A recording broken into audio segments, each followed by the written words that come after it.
Greetings and welcome back to room 303, AP English, the Roberts Lectures, the poetry section. We turn now to Eugenia Montale's English Horn, translated for us out of the Italian by Robert Zweig, who is one of the two Roberts of our Roberts text.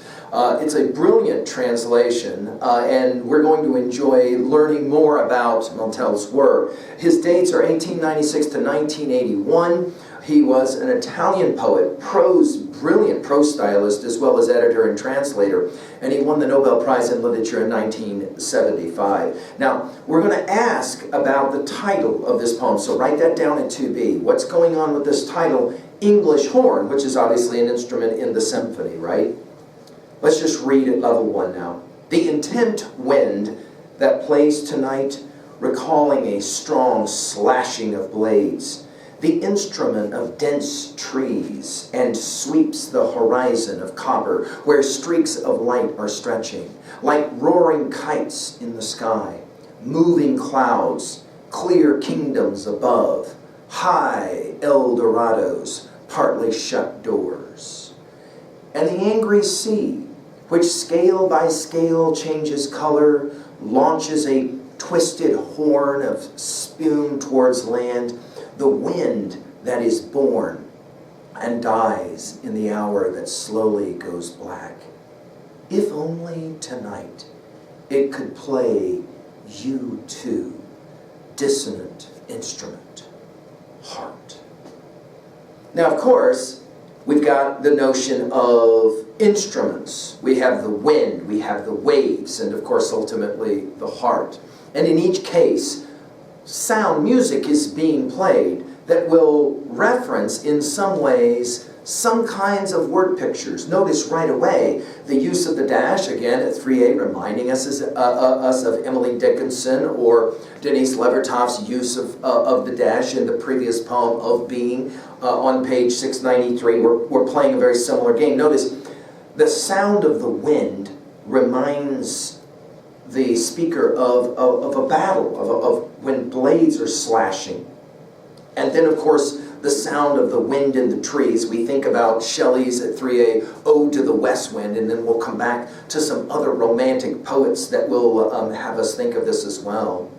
Notice the wind with the horizon of copper, and then the streaks of light, and then the roaring kites in the sky, back to the wind again. Moving clouds, then high Eldorados, partly shut doors. Eldorado, of course, the famous land of gold and all of that. We think about Candide and Voltaire's classic. And then at line 10, the angry sea, which obviously when you put the two together, wind and water, we get all kinds of crazy, right? Scale by scale, changing colors, and then the first mention of a horn, an instrument of music, launches a twisted horn of spume towards land. The wind that is born and dies makes us think about Yeats's Sailing to Byzantium, whatever is begotten, born and dies, caught in that central music only like monuments of an aging intellect. The wind that is born and dies in the hour that slowly goes black, especially in the evening.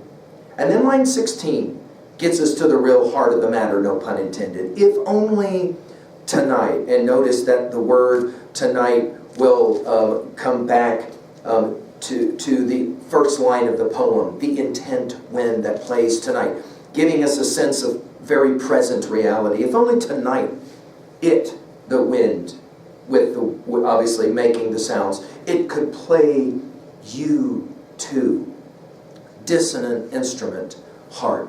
Now, this speaking to one's heart as if one is kind of outside of one's heart as an alternate ego is something we're very familiar with the American transcendentalist writers, especially Whitman, no question. Song of Myself, he does it repeatedly, right? And we mention it often in our lectures on learnstrong.net.